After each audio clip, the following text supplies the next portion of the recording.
College English Test, Band 6, Part 2, Listening Comprehension. Section A, Directions.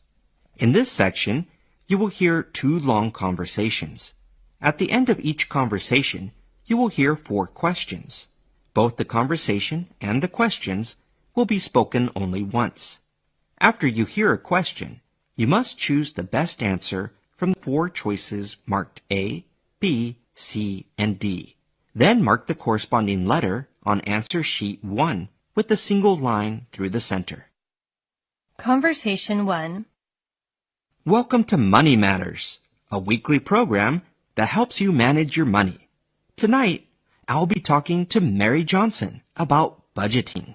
Hello, everyone. There's a magic about money.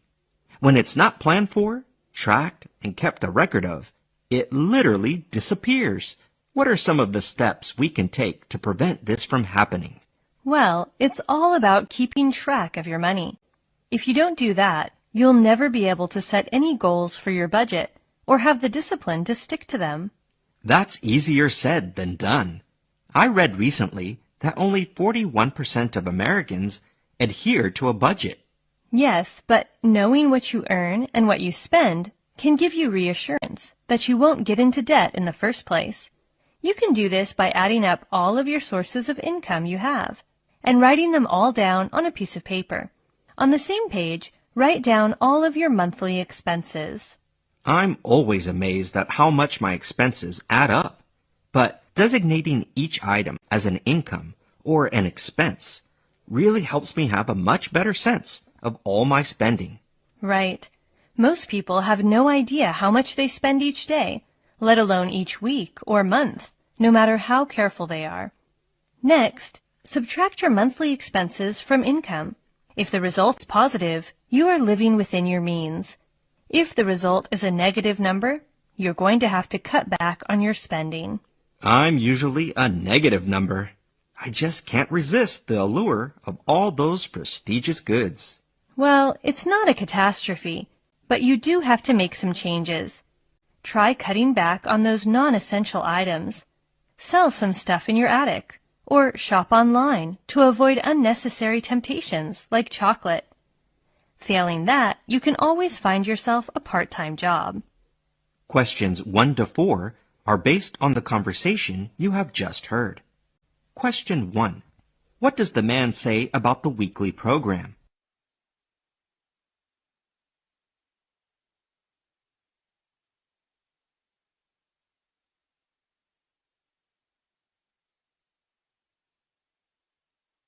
Question 2. What did the man read recently?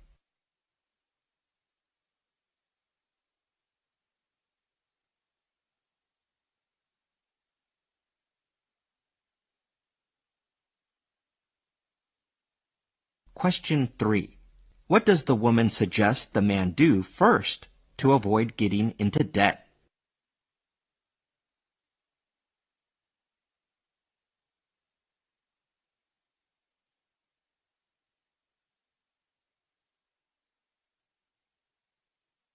Question 4. What does the woman say about online shopping?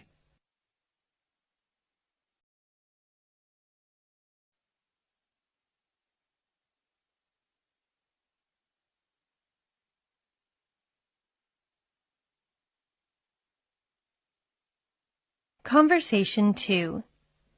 Hi there. I've come to see the flat. My name is Mark Adams. We spoke on the phone on Wednesday. Hi, Mark. Come on up. I'll buzz you in. Green door on the 2nd floor, on the right side. Nice to meet you. I spoke to all your references, and they all checked out okay. So let me show you around. The place actually belongs to my mother, but her health isn't great, so we finally managed to persuade her to move in with us and rent this old place out. It's a great size. Plenty of space. Very versatile. I think it's a winner for us.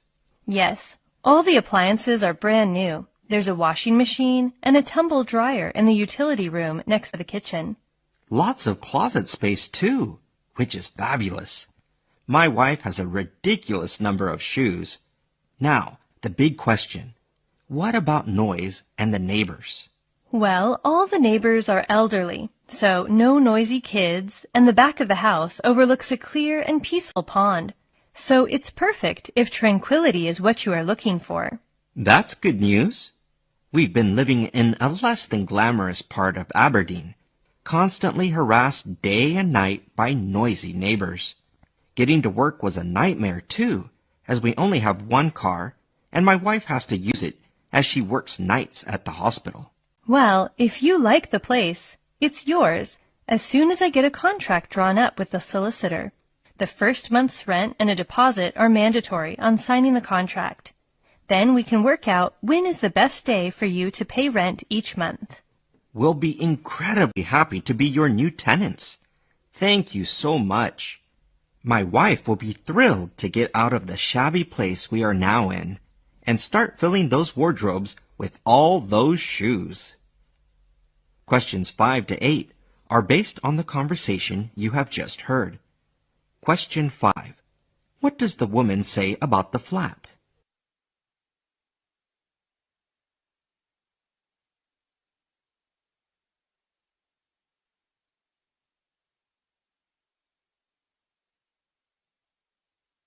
Question 6. What is the man's chief consideration in looking for a flat?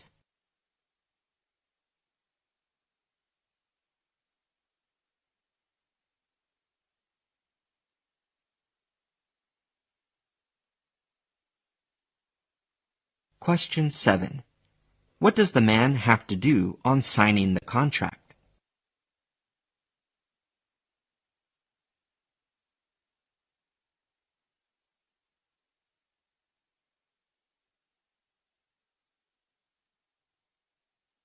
Question 8. Why does the man say his wife will feel very excited if they move into the flat?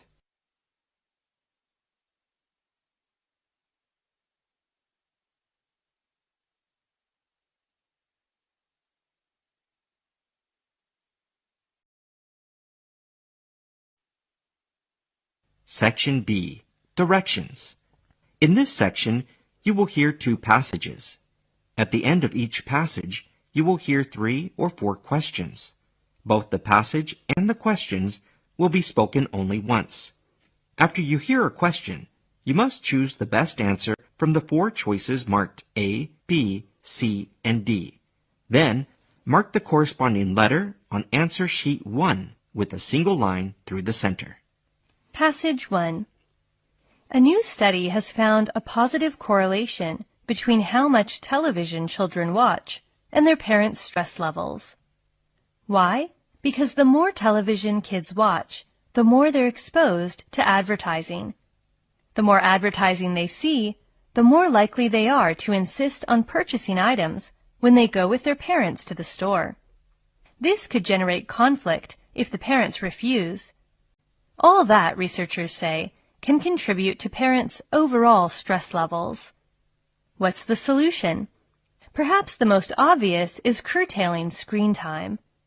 Commercial content is there for a reason, to elicit purchasing behavior. So, parents might want to shut off the TV. Researchers concede that this is easier said than done, so they suggest another option. Parents can change how they talk to their kids about purchases. The researchers suggest that parents seek input from their children on family purchasing decisions. They shouldn't try to control all purchases. Instead, parents might tell their children things like, "I will listen to your advice on certain products or brands." This type of communication, the researchers assert, can lead to children making fewer purchasing demands. That means less parent stress. However, the protective effect of this kind of communication diminishes with greater exposure to television. This is because advertising aimed at children is especially persuasive. Advertisers use an assortment of tactics, such as bright colors, happy music, and celebrity endorsements, to appeal to children. Plus, children don't have the cognitive ability to fully understand advertising's intent. That makes them particularly vulnerable to advertisements. Questions 9 to 11 are based on the passage you have just heard. Question 9. What has the new study found about children watching television?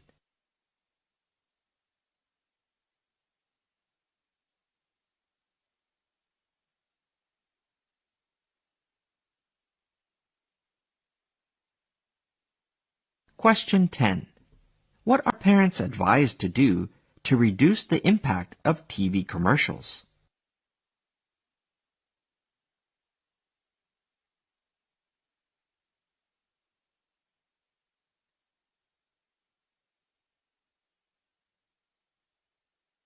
Question 11. What makes children particularly vulnerable to TV commercials?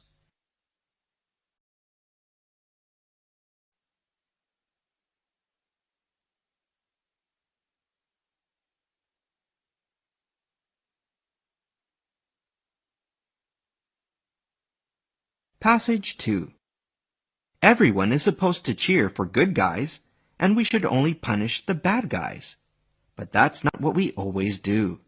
Most of the time, we do indeed reward good people. We also often punish people who harm others or who aren't good team players. But sometimes the good guys also get punished or criticized, specifically because they are so good. This seems baffling because it's detrimental to group cooperation.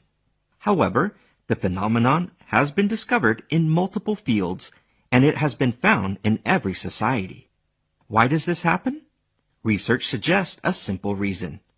When one person looks really good, others look bad by comparison.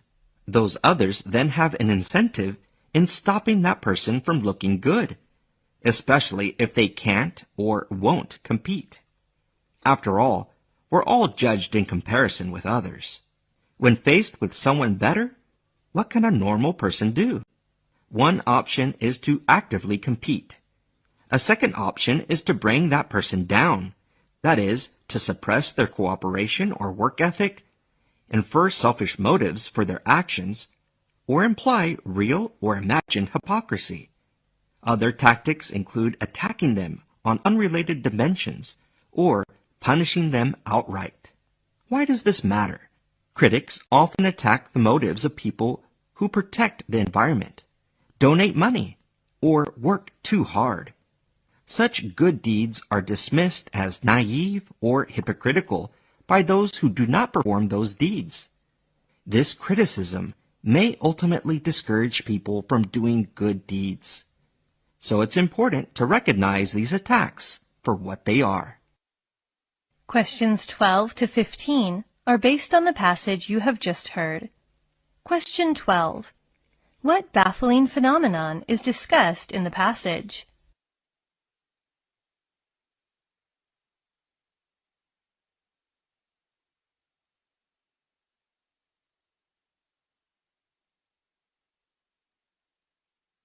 Question 13. How are we all judged according to the passage?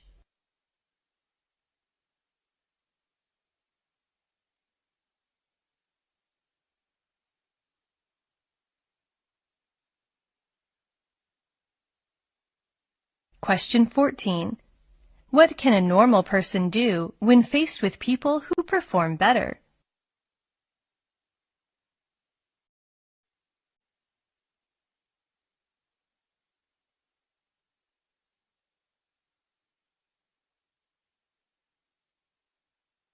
Question 15. What may discourage people from performing good deeds?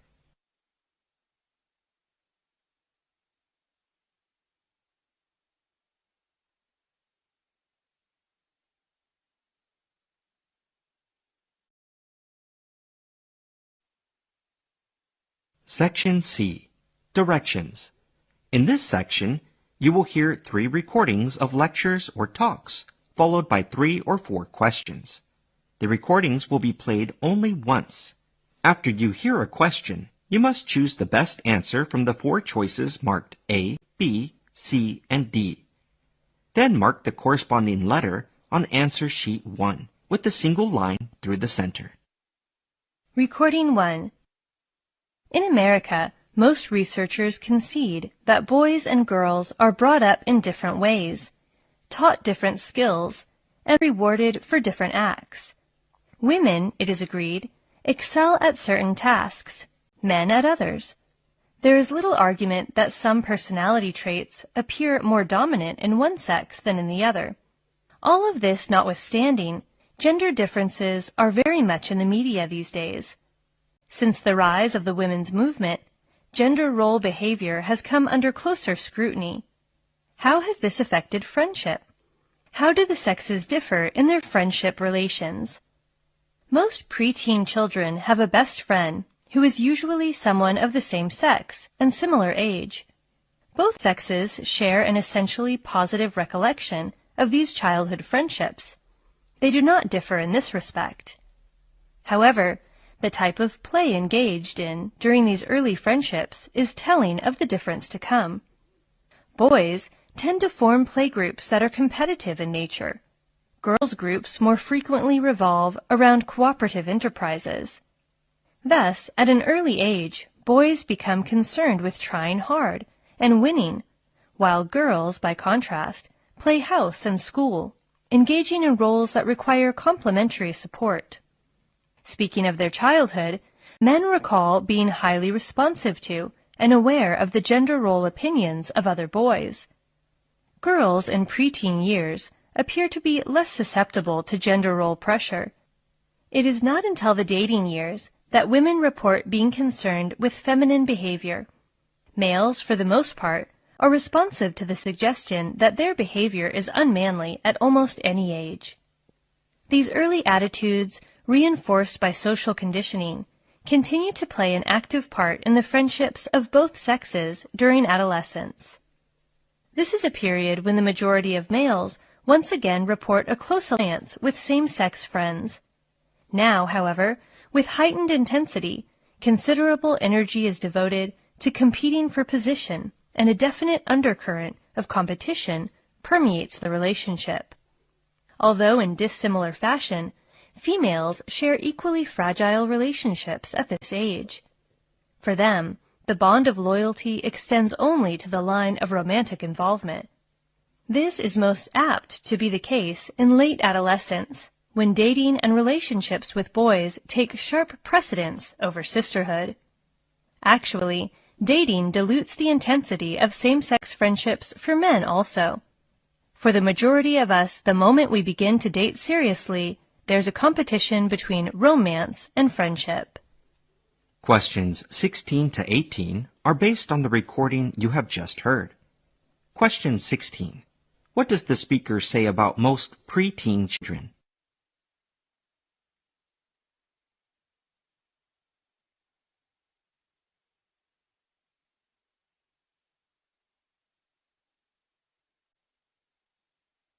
Question 17. What do most males devote much of their energy to during adolescence?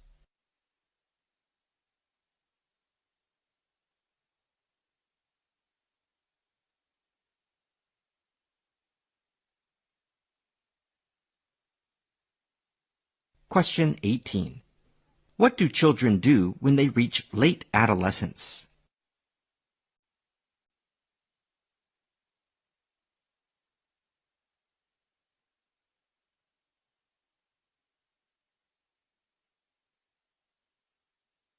Recording 2. Good afternoon. In today's lecture, we'll be talking about how and when to disclose a disability when applying for a job. On average, about 20% of the population has some form of disability. Most countries these days have equal opportunity and non-discrimination laws. Yet, disabled people often find it hard to decide when, how, and if at all, to raise their disability problem with a potential employer. There is uncertainty about how a recruiter will perceive their disability. As such, many candidates fear they wouldn't be considered for a position as a result of disclosing this personal information. And research has validated this as a genuine concern for many job applicants. It's a natural reaction, but it shouldn't be a reason to stay quiet. People need to remember that they are applying for a position they have the skills and experience to excel in. Discussing a disability with a potential employer may help them make reasonable workplace adjustments in their favor. It's most appropriate to discuss a disability when they reply to confirm an interview. This information needn't be put up front in their cover letter or resume because it's probably not relevant to the position itself. Candidates with disabilities should feel they have the power to make their own decisions around sharing this information free from prejudice. If they find an organization that doesn't celebrate diversity and inclusion, it could say a lot about the company's culture. Perhaps the organization isn't the right fit. It's important for them to remember that they are seeking a manager and employer that's going to be supportive and continue to give them a great employment experience.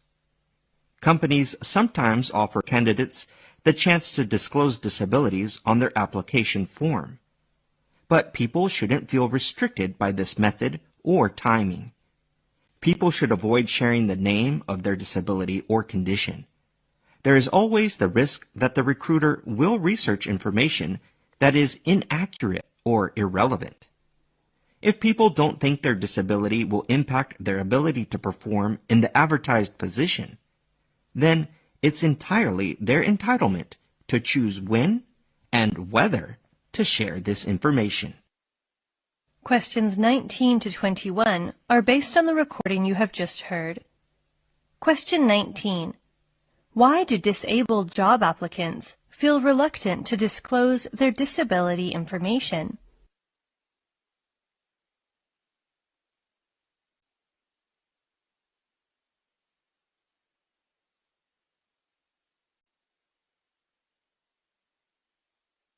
Question 20.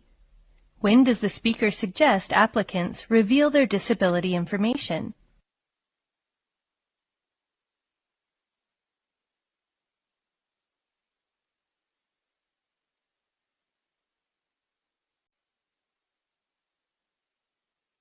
Question 21.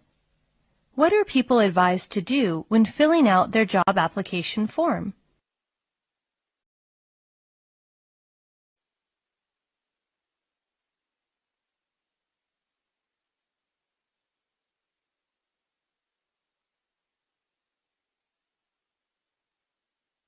Recording 3. Smartphones distract attention and reduce learning because of their potential to offer activities more inviting than study. But what about background sound alone? A group of American researchers compared students' comprehension of verbal material when reading in the presence of background speech, instrumental music, or general noise. General noise is neutral, such as that from the sound of an air conditioner or fan. Students' scores were most depressed in the presence of background speech. Comprehension was slightly better with the presence of music than with speech. However, when they were asked to identify melodies rather than understand text, background music interfered more. When the background speech was in a language unfamiliar to participants, there was little, if any, hindrance of reading comprehension. British researchers compared the effects of background speech, vocal music, instrumental music, general background noise, and silence on short-term memory. Background speech had the biggest negative effect. Vocal music was slightly more disruptive than instrumental. In general, background noise and silence were least disruptive. It seems the degree of interference from background noise depends on the overlap between the processing required on the task and the processing required to screen out the background noise. The studies suggest that when people read and when they try to remember any verbal material, background speech will inhibit their ability. Instrumental music will have, at worst, a slight effect. When students write essays, however, other research has found it is best to reduce all background noise as much as possible. Not everyone reacts in the same way to distractions. Other studies suggest some aspects of personality may make a difference. The researchers subjected shy, quiet people and confident, outgoing ones to high arousal or low arousal background music, general noise, or silence while asking them to remember words.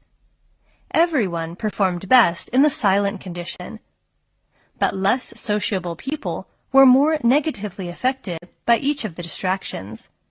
So, when children are reading and trying to incorporate new material, parents could consider allowing some background music, particularly if it is instrumental and their child is the outgoing type. Questions 22 to 25 are based on the recording you have just heard. Question 22. What did some American researchers find about students' reading comprehension in the presence of background noise?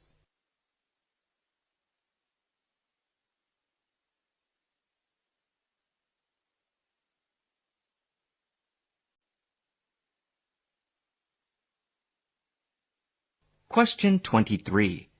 What do we learn from the British researchers about the degree of interference from background noise?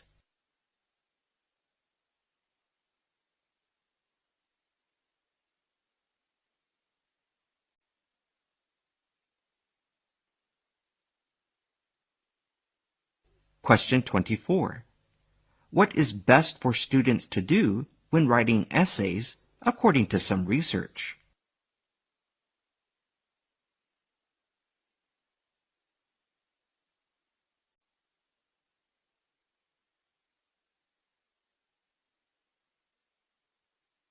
Question 25. How do people of different personalities react to distractions according to other studies?